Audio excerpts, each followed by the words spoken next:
Today's episode of the Star Local Media High School Sports Podcast is brought to you by Port Richards Cafe, TechSense Senior Residential Care Homes, ATD Painting, and Performance Food Group. Port Richards Cafe, Plano's oldest restaurant since 1973. They are open daily from 5:30 a.m. to 2:30 p.m., serving the three most important meals of the day: breakfast, lunch, and dessert. It is true Texas home-style cooking made with love and grit. That is Port Richards Cafe, located off of Avenue K in Plano.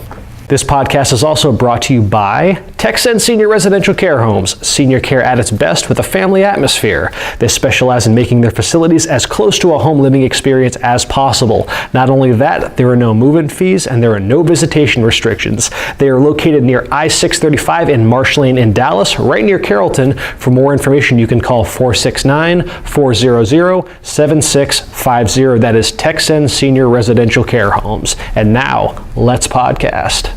Welcome to another episode of the Star Local Media High School Sports Podcast. My name is Matt Welch. I'm the sports editor at Star Local Media, and I am being joined by Taylor Ragland and Brian Murphy. And gentlemen, let's talk Week 9 of high school football season.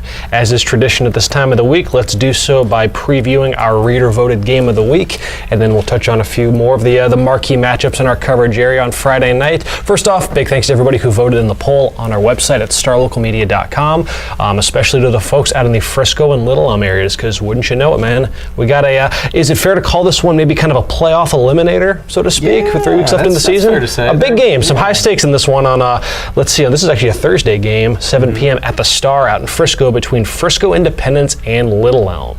First time for either of these programs on the game of the week, I believe. Oh yeah, Little Elm, I'm not surprised Little Elm voted out in numbers. I'm not saying Independence didn't produce a bunch of voters this week, but Little Elm, they those fans will turn out in droves. Oh yeah, I think once I retweeted your game of the week tweet, the poll that you tweet out every Monday or whatnot, then I think they saw that and they were like, all right, they came in mass, and hey, they held up their end of the bargain, because sure enough, yes, that has been voted as our game of the week. So let's dive into this matchup between two teams that are part of kind of the gray middle right now of 5-5A Division I, where there's only one game separating second place from sixth, but Little Elm and Independence, they're part of that three-way tie for fourth place with Frisco Wakeland at 2-2. So I guess let's kind of go team by team. Let's start with Independence. Independence, a team that I think if teams were evaluated strictly on paper, then you'd look at Independence and think, man, this is like the second best team in the district. They actually have through the to date, they have the district's second leading offense, second leading defense. They actually rank in the area's top 25 among Class 5A teams in every offensive category. So total offense, passing, rushing, scoring offense, and then all but one defensive category, all but pass defense. So total defense, scoring defense, rushing defense. Frisco Independence is all over that. So nevertheless, Brian, what has kind of been your read on Frisco Independence to this point, as they're now looking to kind of snap a bit of a slump? Well, their first two district games were against Liberty and Heritage, two teams at the bottom of the barrel. We saw that with Lovejoy, how they were playing some lesser teams at the beginning, and then they ran into a juggernaut in Reedy, and we saw what happened. That's kind of been the case for them. They played Lone Star, were shut down to just 6 points. That's a really good offense that Independence has, but they just fell victim to another Lone Star defensive onslaught, and they lose a kind of a shocker to Wakeland. Most of us picked Wakeland to win, but still, I thought it'd be a little closer. So two of the top teams right there in the district, Lone Star and Wakeland. The test doesn't get any easier this week against Little Elm. Looking ahead, next week they play the Colony. So these are some real big tests, but that's a really good offense led by a really good sophomore quarterback in Braylon Braxton, first year as a starter on the varsity. He's a smooth operator. That's what Coach Kyle Story told me after they beat Heritage when I spoke to him after the game. Those are his exact words, smooth operator, and that's what he does. He can do it through the air. He can do it on the ground. He's a big body.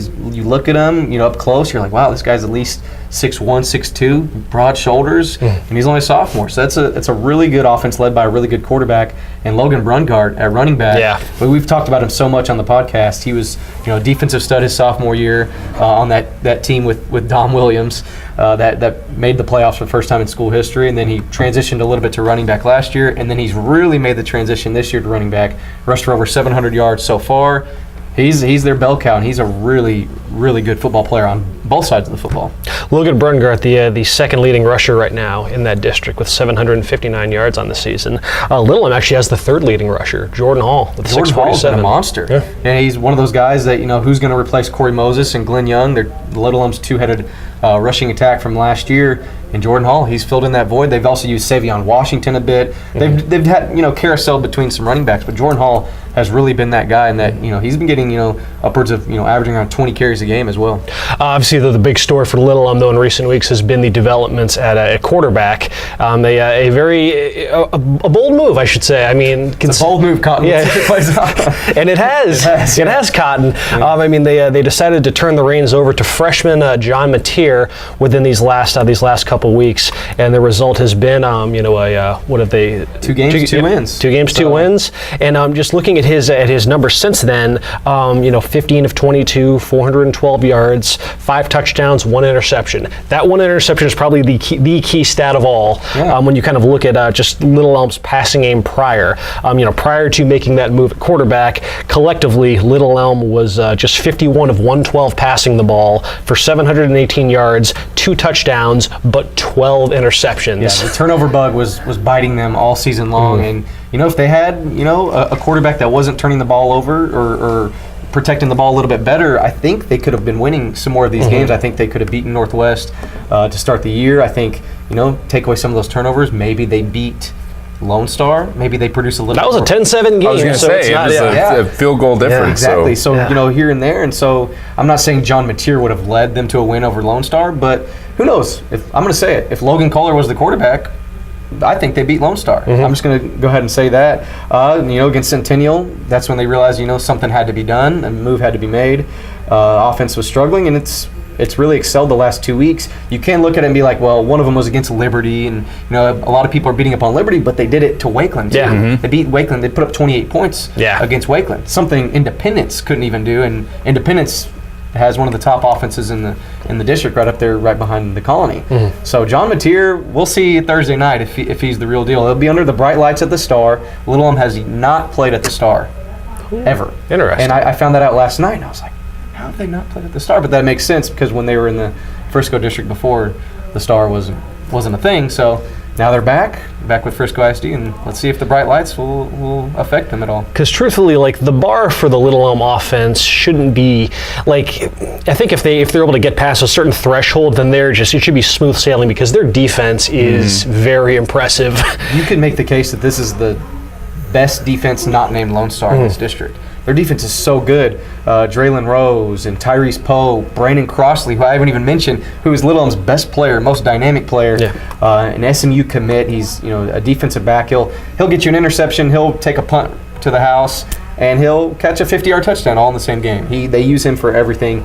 If Miles Price wasn't in this district, I think Brandon Crossley would be that most dynamic player. I think Miles Price is just that good, but Crossley is right there with him. He's that type of explosive talent. So dynamic. You have to account for him in all 3 phases. But yeah, he leads that defense. He's the heartbeat of the team. He's a leader of the team. The defense is really stout. They're in their 4 district games, they're allowing just 13 points per game, and that includes games against your the 2 second place teams, Lone Star and Centennial. So yeah, Little Elm's defense, like I said, it was just the turnovers. If you just protect the football, it doesn't. You don't have to do a ton. They don't have to go out there and just light up the scoreboard to give them a chance. It just because that defense has just been offering no quarter whatsoever for any of these teams in that district. So and just they lost their first district games by a total of 10 points. Yeah. Just imagine if they could have squeaked it out against Centennial and then somehow squeaked it out against Lone Star, which I was at that game, and they could have won. Granted, Little Elm had lots of struggles moving the ball against Lone Star, but they had a chance at the end. They just couldn't move the chains when they needed to. They could be 4-0 right now if you look at it, and this would be a totally different outlook on the season. And then that game in 2 weeks against the Colony would be really juicy. One thing that I noticed, it seems like since making the move at quarterback that Little Elm's offense has also become a bit slower paced. I was looking at just snap counts, and there are those games against Centennial and against Lone Star, 61 versus Centennial, 63 versus Lone Star. That's now been dialed down to they just snapped the ball just 52 times against Wakeland, 46 against Liberty. I don't know if that's just a coincidence, but if it has to do with something that maybe tailors a bit better towards Mateer's skill set, but they've definitely, the pace has dropped for them. The game against Lone Star, the game plan was to run the ball, keep Lone Star's offense off the field, and just see if, they can wear out their defense, and it worked for the most part. So that stat could be a little skewed for a game like Lone Star because they were really just trying to run as many plays as possible and really dominate the time of possession. But yeah, maybe that could be something that John Mateer has switched up a bit for that offense. Could you compare that to a team like Independence, where their lowest snap count in district so far has been 63 snaps? I mean, this is a team that's far more fast-paced. They went as high as 72 snaps in their game against Wakeland, so they can definitely. It's definitely two kind of contrasting schools of thought in terms of tempo. Mm-hmm. Who do you think needs this win more? They're stuck right now, and they're 2-2. They both 3 games left on the schedule for both teams. But when you look at kind of what they have left, where do you think who needs this one more on Thursday? Independence, the slight edge because of their strength of schedule down the stretch. The final 2 games against the Colony, against Centennial. It's a Centennial team that has proven to be a playoff contender once again after making the playoffs last year. But Little Elm, they still have to play Heritage, and that's a winnable game there. So if they can beat Independence and then beat Heritage, they're in the driver's seat at 4-2. Against the Colony, they can afford to lose to the Colony. Mm-hmm. I think Independence needs this game because their last 2 games are not gimme games at all. And I would also throw in an addendum that when you look at their tied right now, it's those 2 and Wakeland. Well, they both already played Wakeland.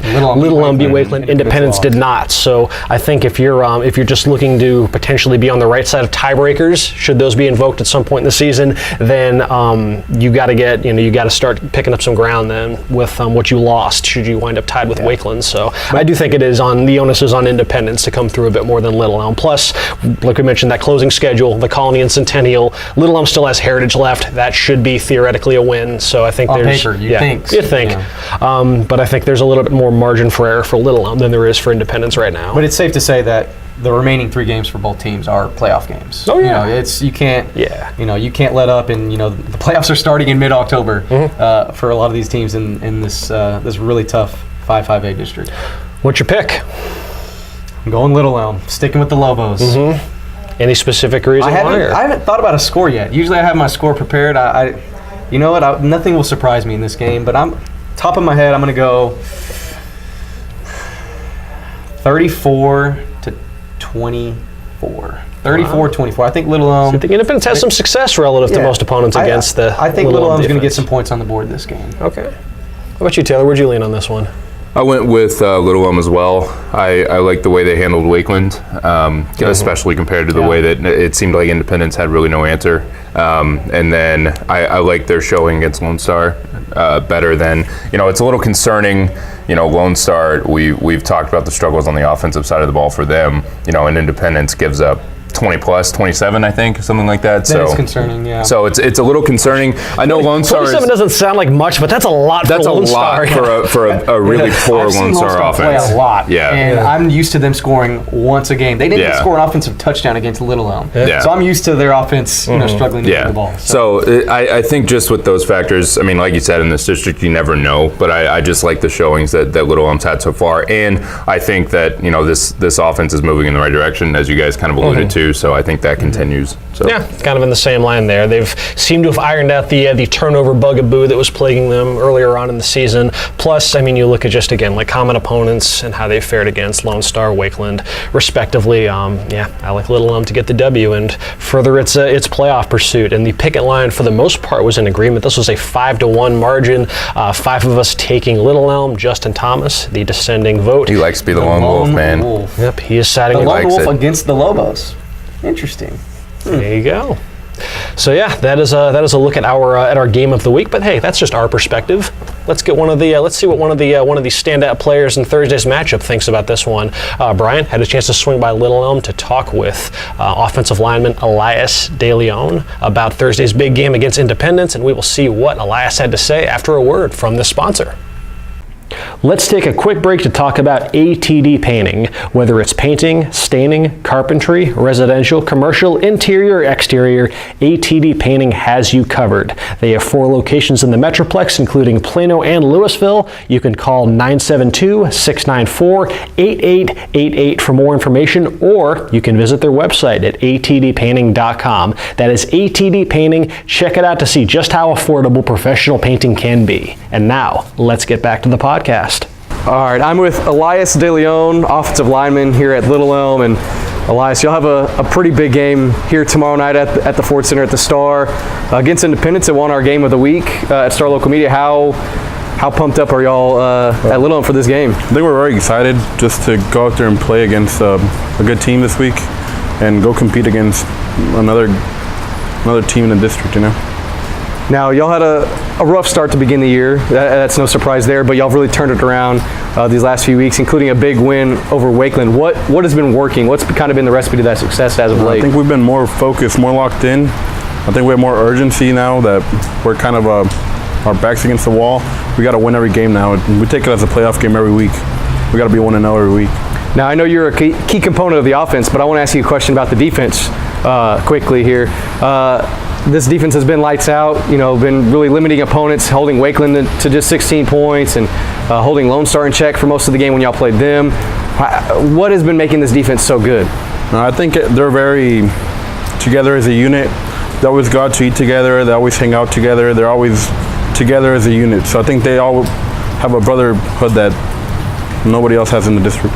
Now, one of the other key factors of the winning streak as of late, y'all made a change at quarterback with John Mateer. Talk to me about what he brings to the table and what it's like having a freshman step in at quarterback. I think he's a great addition to our team because we were lacking a little bit of throwing power at the beginning of the season, and then we got to turn it around with him in the backfield. He's made plays happen from nothing, so I think he's a great playmaker. He can run the ball. He can do anything we need to ask him to, and he's mature enough for a freshman to step in and play great. Now, one of the leaders on this team, one of the heartbeats of this team is Brandon Crossley. Independence is going to really have to look out for him if they want to slow y'all down. How dynamic is he? What does he bring to the table for y'all? I think he's one of the best players in the state, actually. He can do anything, offense, defense, special teams. They got to always watch out for where he's at. So he takes some pressure off the other guys, and that makes our team way better than it is. Now tell me a little bit about your journey so far here at Little Elm. You're a 4-year starter, and you were starter on that team, Little Elm, that went 0-10 the last time y'all were in the Frisco district. How have you seen the growth of this program over the last 3-4 years? Well, I think everybody's been more locked in, and I think the coaching staff has helped us a lot from our freshman year, coaching us up, and that we have to be better than the class before. And I think every class after that has always wanted to win more than the last class. And I want that tradition to go on for the next classes, to always want to go win more games. Now, y'all have had a chance to scout Independence by now with the game tomorrow. What do they do well? What are y'all going to have to do well if y'all want to beat Independence and stay in the playoff hunt? We got to be aggressive just like they are. Their defense comes, and we can't receive the blow. We got to go give them the blow, and we got to take them on with everything we got. Thanks again to Elias DeLeon of Little Elm for taking the time to chat with Brian for our Student Athlete Spotlight, previewing our game of the week, Frisco Independence versus Little Elm, Thursday, 7 o'clock at the Star. We got a few more big games on the docket for Friday. We're going to dig into those for a quick moment, quick hit some of those big games on our coverage docket, including a fascinating matchup for, I guess you can call it second place bragging rights in District 7-5A Division 2. Most likely. It's not deterministic by any stretch, but it's don't sleep on Frisco. That's what I mean. Like, it's not deterministic, but it might go a long way toward getting that. I'm out on Frisco after they got pummeled by Denison last week. So the matchup: Lovejoy versus Lake Dallas, 7 o'clock Friday out at Leopard Stadium. Lovejoy's homecoming. They get a big one. A very interesting homecoming game on the schedule. You see a lot of teams schedule let's say less challenging games for their homecoming game, but Lovejoy not shying away. No. There should be a challenging one. This is a matchup between Lovejoy, second place in the district right now at 4-1, one game up on a bit of a log jam, but Lake Dallas is part of said log jam at 3-2. This is a chance for Lovejoy to get a signature performance, a signature win under their belt, something that has kind of been missing from this season, despite an impressive win-loss record. Like Brian alluded to earlier, they got the games against the Frisco Memorials and Lebanon Trailblazers out of the way, and now they get to enter the meat of their schedule, the prove it to me stage. They literally have everyone left that's in contention. So they get it's Lake Dallas, it's Denison, it's Frisco. It gets no easier from here on out. But nevertheless, Taylor, just give me a pick for this one, and what are you most intrigued about in this matchup? Man, I went really back and forth on this one. I ended up going with Lake Dallas. I'll give my pick off the top because I'm not ready to give Lovejoy the benefit of the doubt just yet. I think that performance against Reedy was a rough one and kind of performance that can really kind of stick in a team's head a little bit, whether they want to admit it or not. They've obviously taken care of business against everybody else. Their offense has moved the ball against everybody else. But I think that Lake Dallas, just a little bit more battle tested, has been in some tighter games. Has been forced to the win over Denison 52-35 was a good one and an important one. I mean, they had the bad loss to Frisco as well, so you never know. But crazy things happen when teams play the wing tee. But it's an interesting one because it wouldn't surprise me to see Lovejoy and how veteran they are. Finally show up and take a big one at home. But I think Ryan Depperschmidt, if you get in a shootout with him, I think he has the edge and maybe the spread's a touchdown or so, 10 points. But I gave it to Lake Dallas just on being a little bit more tested coming into the matchup than Lovejoy's been. That's fair. I just can't get that performance against Frisco out of my head. Yeah, I mean that's what I mean. It's because it's like I'm gonna just throw aside the challenges of playing the wing tee. It was the Frisco defense that really impressed me. 6 points. I know. And if you're, I don't know. I'm sure these coaches have access to film for whatever games they want, whatnot. But if you're just looking up and down the Lovejoy, not the Lovejoy, but the Lake Dallas schedule, and you just see all the gaudy point totals they put up in 6. What happened? And then you see the. It's now 2 weeks have passed since that game, and now this will kind of be a chance to see. I don't know if Lovejoy is going to try to take a page out of the Frisco playbook and play kind of the more conservative coverage that kind of befuddled Lake Dallas's offense. But nevertheless, I don't know. That's still so fresh in my head. As far as I just like you kind of cast aside how they both played against Reedy because Reedy's Reedy, and that's just I don't know. I feel like that is a more set in stone template for how to handle the Lake Dallas offense than anything that anyone has shown outside of Reedy as far as being able to slow Lovejoy. So I went with Lovejoy in this one, and I know that you and I have kind of gone back and forth on this one all season, and we actually wind up probably on different ends of this one than you might have anticipated. Yeah, and it's literally one of those where it wouldn't shock me either way. It wouldn't shock me to see Lovejoy come out and win by 20. It would not shock me at all, just because I think that Lovejoy is a good football team. I think that offense is very mature. I don't think that the homecoming atmosphere and how big this game is will phase them at all. So it wouldn't shock me to see Lovejoy win by 20. Wouldn't shock me to see it be a 3-point game. Wouldn't shock me to see Lake Dallas win by 20. It's one of those where, man, your guess is as good as mine. The only thing that would shock me is if Lake Dallas won big. If they beat the brakes out of Lovejoy, that Ryan Depperschmidt can sometimes just have like 6 touctouchdowns, and there's not a lot you can do about it. Sometimes have no touchdowns. True, which is weird. I don't know what's going on with them as of late, but it's gonna be an interesting one. I'll be at that one, which I'm very, very excited to see how that one plays out for sure. The picket line strongly in favor of Lovejoy in this one, despite the closely knit match on paper. This was a 5-1 margin in favor of Lovejoy in the picket line. So we shall see. Yeah, Lone Wolf. Let's see. Let's shift gears to a couple pivotal matchups in District 6A, including the Mound Showdown, the latest installment of the Flower Mound Marcus rivalry. This one going down Friday 7 o'clock at Marauder Stadium at Marcus High School. The 19th installment of the rivalry between these two teams. Flower Mound, man, one of these surprise teams in the Metroplex, all alone undefeated, the top district 6A, something none of us saw coming at the start of the year. Marcus very much in that mix, but very much kind of playing for its playoff lives in a sense down the stretch. They're 2-2. Flower Mound's got a little bit more cushion right now, but Flower Mound is a very challenging close to the season. This is the story with this district has been just how up and down and back and forth and how unpredictable the results have been, how many games have been decided by a touchdown or less, and this rivalry typifies that all too well. I believe 5 of the last 8 matchups between these two teams have been decided by 7 points or less. I believe they're 7-7 over their last 14. Sounds about right. Some of these games have gone to overtime. Some have had walk-off field goals. I mean, this is it definitely is a rivalry in the truest sense. As far as where we're kind of leaning on this one, I don't know if it's just buying into the Kool-Aid of the Flower Mound mojo right now, because it's not even though they're 4-0, I don't think it's like they're far and away the best team in that district or anything. I mean, they squeaked one out against Hebron. They had to make a fairly impressive rally in the second half to get past Louisville. So they're not invincible by any stretch. I think that this one though, they have just a few more ways to victory. For all the acclaim that Blake Short in the passing game gets. Pierce Hudgens has actually been one of the Metroplex's best running backs this season, and versus a Marcus offense that's perhaps a little bit too reliant on Justin Dink in the run game, really needs that to work in their favor to be able to dictate things. I think Flower Mound just got a few more ways to a victory in this one. Yeah, I took Flower Mound as well. I've liked the results as of late. I think Hebron, you mentioned Flower Mound not necessarily, being the consensus best team in the district. I think Hebron has a pretty strong claim to, I think they played everybody pretty close and have really shown well, so that victory means a lot in my mind.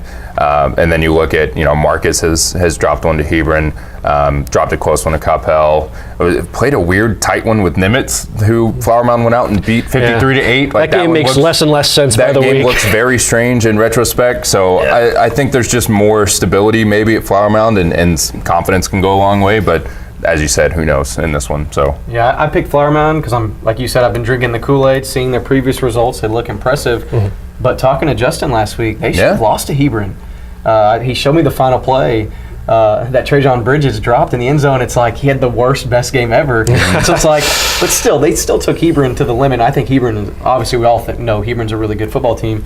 So, but yeah, once again, I'm drinking all of the Flower Mound Kool-Aid right now until they prove me wrong. So is the majority of the picket line, 4-2 in favor of the Jaguars. The three of us plus Devin Hassan taking Flower Mound, Justin and Kendrick Johnson picking Marcus. That concerns me though, because Justin knows these teams better than we do. And it's another one. It's like Lovejoy, like Dallas. I wouldn't be shocked to see it go either way. You just don't know. So we just mentioned Hebron, so let's dive into another big game on the 6A docket for the Hawks this week. They host Irving MacArthur, 7 o'clock out at the Woodshed, Hawk Stadium. Two teams that are part of the logjam right now at 2-2 in 6A. Both teams that have had their share of hardships in the fourth quarter. We just talked about Hebron falling short against Flower Mound in a game where they had a fourth quarter lead, lost 38-35. They had a chance to tie Coppell late in that game, had an extra point blocked.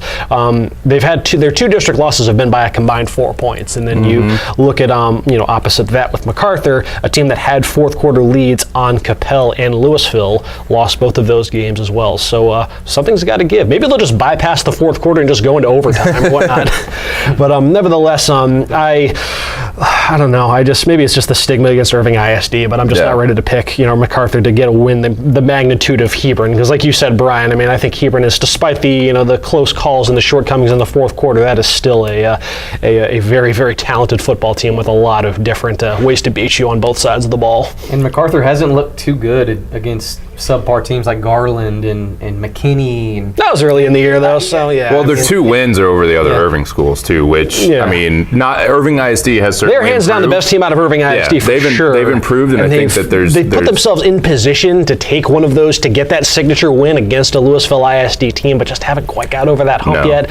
And I just don't know if it's... it's not happening this week. Yeah, I just haven't seen enough I think Hebron's going to take this opportunity to... you mentioned how close their losses have been. I see this one being a an opportunity for the Hawks to take out a little bit of frustration. And I think MacArthur is going to run into a little bit of a buzzsaw just because Hebron really needs to just they need a win, certainly, just to continue to kind of establish a hold on one of the playoff spots. But I think this is just one of those weeks where MacArthur is going to be on the receiving end of something it didn't necessarily sign up for, but who knows? But I took Hebron as well. Let's round this out with a look at the private school regular season game of the year at the TAPS Division II level. Yeah. You can very well make the case. Trinity Christian-Cedar Hill visiting Dallas Christian. This one kicks off at 7 o'clock Friday at Charger Stadium. Two teams that have made short work of their respective schedules up to this point. They're both 7-0, 2-0 in district play, and I mean, these two saw each other twice last year, once in the regular season as part of district play, and then again in the state semifinals. Trinity Christian-Cedar Hill got the better of those two matchups. They enter this, I believe, I'm sure they are the top-ranked private school in TAPS Division II. Heck, you could make a case they're the best private school in all of TAPS. It's a shame we don't get to see them in Prestonwood Christian, because I think that'd be a heck of a matchup. Just so much talent for that Cedar Hill team. Now, are you putting this game above Prestonwood and St. Pius? As far as... Because you said this is the private school. Division II.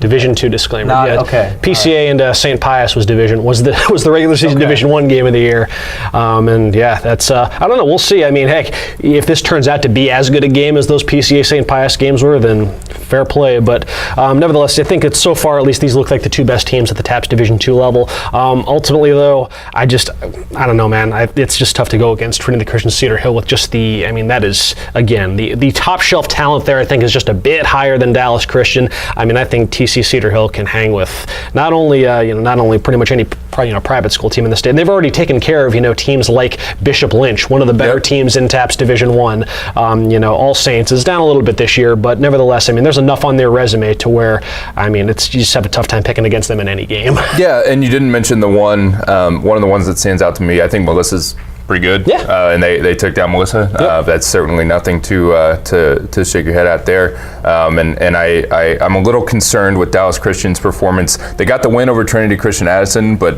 20-10, maybe a little closer than it should have been for a team that lost to John Paul.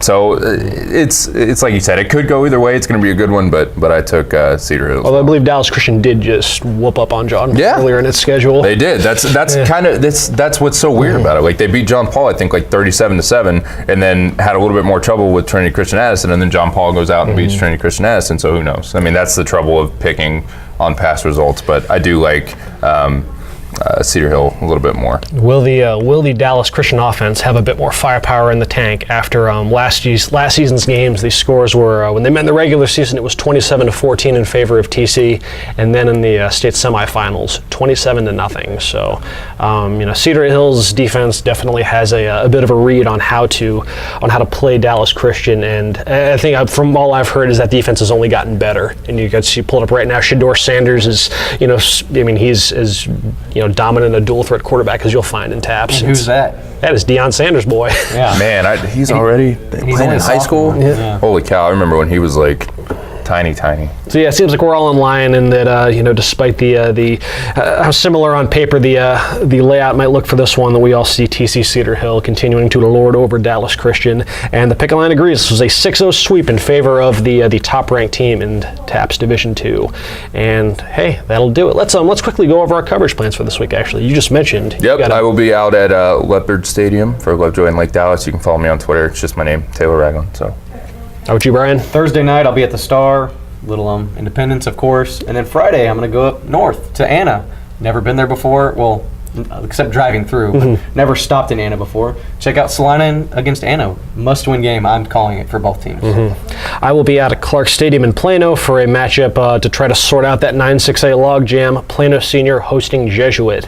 And hey, for all for those games, we'll be out tweeting up a storm. You can follow me along on Twitter at MWelchSLM. How about you, Taylor? Taylor Ragland. Just my name. And at Brian Murphy _ Afterwards, then you can check out everything from our game stories to a rapid reaction podcast to video highlights. All that good stuff will be available at starlocalmedia.com. And that'll do it for this edition of the Star Local Media High School Sports Podcast. Folks, you enjoy the rest of your week, and we will talk to y'all later. Thanks for checking out this edition of the Star Local Media High School Sports Podcast, brought to you by Performance Food Group. Performance Food Group delivers more than 150,000 food and related products to customers all across the country. If you want to get in on that process, PFG just might have a spot for you. Their McKinney office is currently hiring. Job openings include Class A CDL drivers and warehouse order selectors, as well as many other entry and part-time positions. An ideal choice for college students or people just wanting to find new careers in general. For more information, you can visit their website at pfgc.com/careers for more job openings. If you prefer to contact them by phone, you can call at 214-491-3130 for more details. Once again, that is Performance Food Group, located in McKinney at 500 Metro Park Drive.